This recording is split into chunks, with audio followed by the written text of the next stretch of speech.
So if you take a look on the screen here, you can see I've already selected all this. So I've just selected the part that I intend to populate all the way to the far end. So I'm going to populate this. As you can see, we had adjusted the distance. Instead of 6 center to center, we added the overlaps of 6 or 55 and added 10 millimeter gap.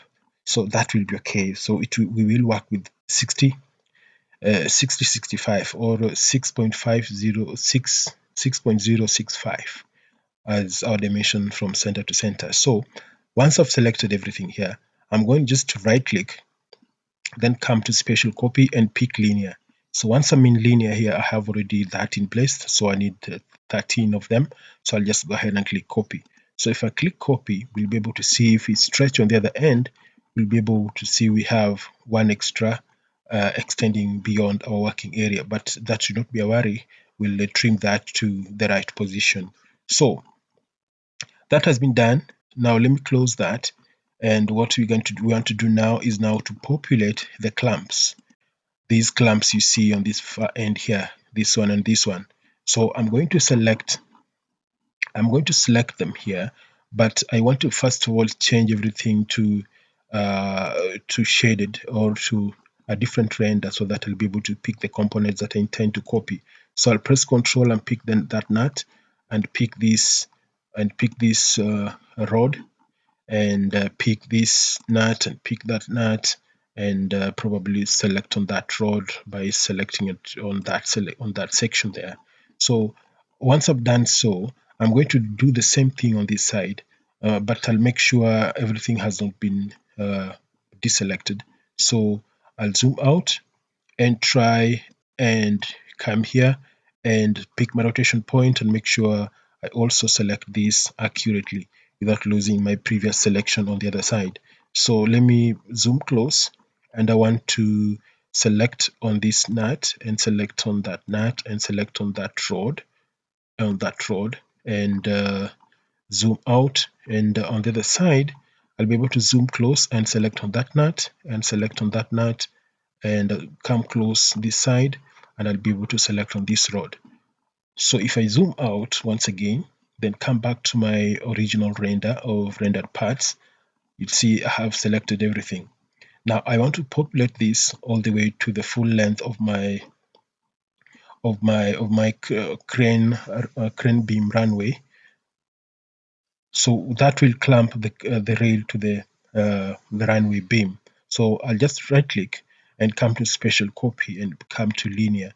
So I want this to be populated along the x-axis at a distance of 500, but I'll need several of these, or maybe 20 there. As long as it gets on the other end, we'll delete what we don't want.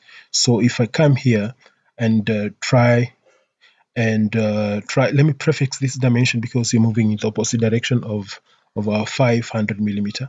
So let me just click copy. So if I click copy, we'll see what's happening, and if I zoom out, I'll be able to see if that has been populated. It has been populated, but it hasn't reached the level of our we expected. So you can see that even that clashing with that, and that shouldn't be the best option ever. So what I'm going to do, I'm going to undo that and adjust this distance to maybe 700 like that. So I'm going to add that maybe to 100 of them, so that we want to see whether we will reach on the far end of the section. So let's go ahead and click copy, and we just give it some time to pop to set or to bring that instruction to effect.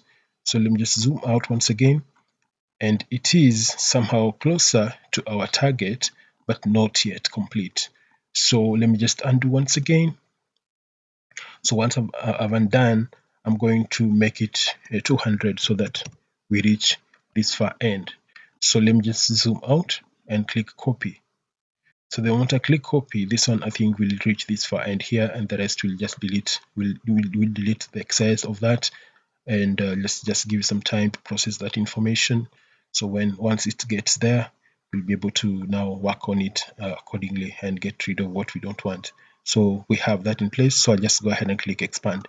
So once I've clicked expand, the rest will just be able to delete. You can see it's all the way to beyond help. And what we can do, we can just undo that and try work with 150. So if I try work with 150, let me just come here and try work with one 150 or 120 right there and click copy.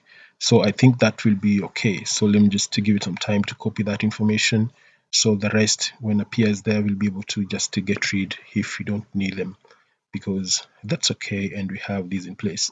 So that has ended somewhere here, but it's okay, and I can just go ahead and right click and click interrupt. If I come to navigate here and pick rotate with mouse, I'll be able to pick my rotation point and I'll be able to turn that round, and you can see that. So we'll get rid of only one here. This one here is what we'll get rid of. So I'll just select on it and delete and come to the other side and pick rotate that, select on that, and come here and try and get rid of these nuts here.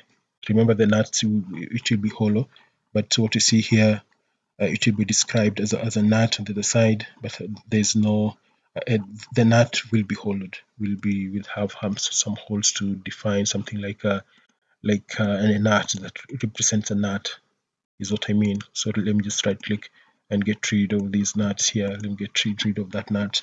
Now this will be cut off somewhere here so that we place our stopper. So that will be dealt with later on the next part on how we can create that stopper here. But since we had created that, it should be such a hectic thing because we just trim this off, then mirror the stopper on the other end to this side. So we'll have the stopper in this side. So I think that we can do behind the scenes and show you what has been done. So let's meet then, and I hope you can try a similar thing and create by yourself, and that will be the best thing to hear from you. So let's meet then on the next topic.